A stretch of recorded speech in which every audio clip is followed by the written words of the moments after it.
Good evening, I'm Steve Hensley. A half foot of snow or even more is possible tomorrow as a winter storm moves in. For more on the timing and impacts, let's check in first with meteorologist Evan Hatter. Evan. That's right, Steve. First winter storm warning. Well, parts of the area have seen since the other day. But for the most of us, we haven't seen a winter storm warning this widespread. You got to go back to last winter. And this coming just less than a week after a severe weather outbreak moved through the region. What a start to 2022. You see the winter storm warning in effect for just about everybody. Just got off a conference call within the last 20 minutes with our friends at the National Weather Service in Jackson, reiterating their forecast. Yeah, it's looking like a significant weather hit on the way as we head into tomorrow and tomorrow night. Outside right now, we're starting to see those clouds begin to move in as that area of colder air starts to push into the mountains. US 119 camera at Pine Mountain. We still have a little bit of snow left over from Monday morning pushing through there on the side of the road. And we're going to add to that as we head into tomorrow. Even temperatures in the 40s and 50s, not enough to melt that snow as we went out there today. But you see those cold temperatures. Look at Louisville already in the mid-40s, so the cold air is on the way. You see the area of snow that tried to get going across portions of central Indiana. That's along that Arctic boundary that's going to push in here, bring the cold air, which primes the pump for some very cold temperatures and some wintry weather as we head into tomorrow. So if you don't have it already, go ahead, download that WIMT weather app, scan that code up in the upper right-hand part of your TV screen, and go ahead and download that app. It'll take you to a screen where you can download the app from either the Apple App Store or the Google Play Store. You get not only our latest forecast, but the latest alerts as they're issued, and also the latest radar imagery, which you'll definitely need as we head into the day tomorrow. Notice those temperatures falling into the 20s by the time we wake up on our Thursday. I'll have the latest on timing, totals, and when we could finally see the snow get on out of here coming up in just a few minutes. Steve? Evan, thank you. Betsy Lane Elementary School in Floyd County was closed today to honor and celebrate the life of a longtime employee and friend. WIMT's Jordan Mullins has more about Christine Hamilton, who died on New Year's Eve and worked at the school for nearly half of her life. 64-year-old Christine Hamilton was a teacher's aide at Betsy Lane Elementary for 30 years. Shortly before Christmas break, she was diagnosed with a terminal, non-COVID related illness. She fought hard. She worked up until December 14th, and it took her December 31st. She worked through it. She fought. She fought. Hamilton loved the students and fellow teachers she worked with. Christine was a truly beautiful person. She loved the Lord. She loved her family. She loved the school. She was dedicated to providing for the students here, and she wanted to make sure that they were all loved and cared for as if they were her own. And had never missed a day of class in her 30 years of teaching. To describe her, I would say present. She was present she never missed work. She was always present for the kids. She would help them in any way. Any child didn't have to be in her classroom. As a Bobcat, she taught children and co-workers valuable lessons. I've learned from her that you just have to have an open heart when working with children. You have to love them like they're your own. You have to have grace and patience with them, and you have to show up. A life and legacy that will never be forgotten and part of the Bobcat family forever. In Floyd County, Jordan Mullins, WIMT Mountain News.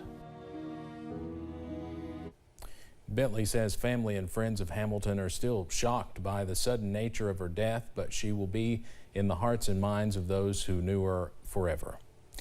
A now former UK housing employee who accessed around 860 suites, potentially impacting around 1,650 students, was arrested. UK police were first made aware of the theft pattern when students in Boyd Hall reported missing items from their rooms. The citation goes on to report that Christian Lowe is a contracted Greystar employee. The report says he had badge access to the suites but did not have a legal reason to be in the residence hall at the time of the theft. The report says police also found Lowe with brass knuckles and around $1,300 in cash in his coat pockets at the time of his arrest. The university sent a campus-wide message saying impacted students have been contacted directly and they are working with those students on the next steps. More than 100 years after being convicted, Louisiana's civil rights leader Homer Plessy was posthumously pardoned on Wednesday. Louisiana Governor John Bel Edwards signed the pardon in 1892. Plessy was arrested for violating Louisiana's Separate Car Act. 4 years later, the Supreme Court ruled against him and upheld the idea of separate but equal. Edwards says the conviction never should have happened, but there's no expiration on justice. The stroke of my pen on this pardon, while momentous, it doesn't erase generations of pain and discrimination.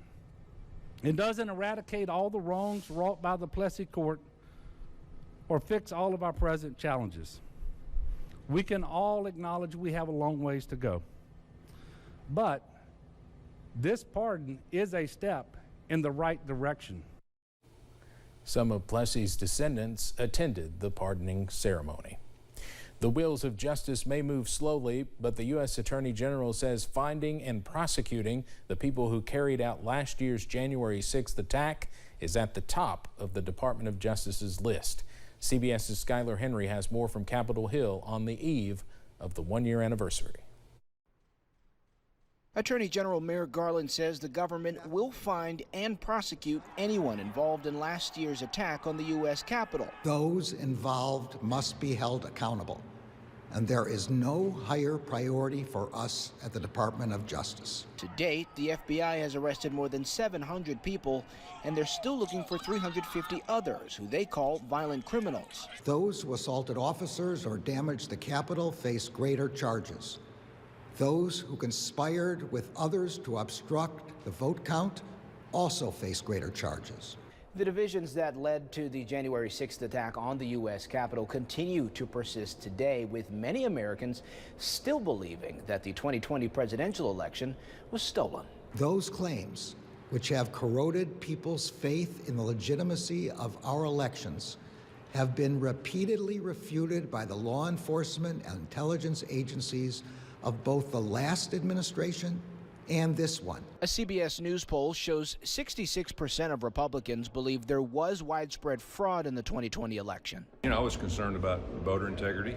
I think all of us need to be concerned about that. Now, whether there was any problems with that, I just wanted people to look into it, because we know there's going to be more elections. Attorney General Garland said the Department of Justice will continue to fight for the right for every eligible citizen to cast a vote that counts. Skylar Henry, CBS News, Capitol Hill.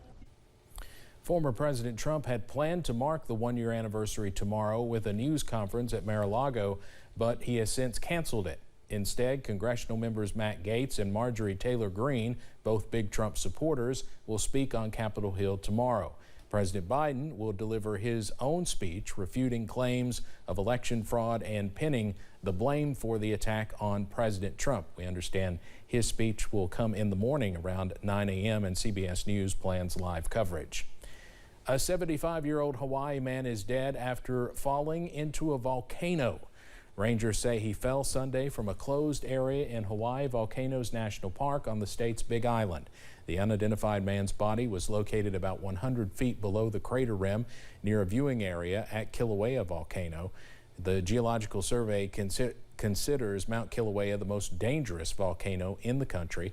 It last erupted in September, spilling lava into its crater. Visitors have reportedly been traveling to the park after dark to see that lava lake glow.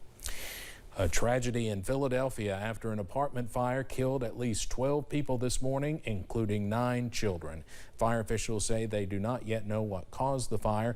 Deputy Fire Commissioner Craig Murphy told reporters 8 people were evacuated from the building and 2 additional people were taken to the hospital. The city's mayor, Jim Kenney, appeared distraught while surveying the damage. This is, without a doubt, one of the most tragic days in our city's history. The Philadelphia Housing Authority owns a building converted into 2 units. Records say the building's smoke detectors were working during a May inspection, but fire officials say none of them were operating at the time of the fire. The CDC says it will not change the definition of fully vaccinated, but health officials are encouraging people to get their shots and boosters as case counts continue to rise. The Biden administration has purchased a $500 million at-home tests to be delivered to Americans for free, but the website to request those free tests will not be up and running until later this month. At-home tests come with issues of their own, however, including unreported cases. Obviously, if I would have tested at the doctor's office or at the hospital, the health department would have been notified. Updated vaccine trial data on children under 5 is expected in the next 6 months. A CDC panel met today to consider Pfizer's booster shot for children ages 12 to 15. As Omicron continues to spread, experts say cloth masks may no longer provide the necessary protection against the spread of COVID-19. Dr. Lindsay Marr with Virginia Tech studies how viruses move in the air. She says other respirators are also widely available. 3-ply surgical masks can also help prevent contact with infected droplets. Things like a KN95, which is a Chinese version of the US N95. It has ear loop straps and it's made out of a special material that's very efficient at filtering out particles. It also is designed to fit closely to your face. There's a South Korean version called a KF94 that some people call the boat-shaped respirator. As for kids, Dr. Marr says also choose a good mask that is comfortable with good fit and filtration. It's important to check that a regulating body has also approved what you are purchasing. Counterfeit KN95 respirators are pretty prevalent, and the CDC maintains a list of brands selling counterfeit masks. Coming up on Mountain News at 5:30, hundreds of companies are on hand at CES in Las Vegas showing off new gadgets and devices, but COVID is having an impact there too. And Old Man Winter making another visit to the mountains heading into tomorrow. I'll have the latest on how much snow we could see coming up next.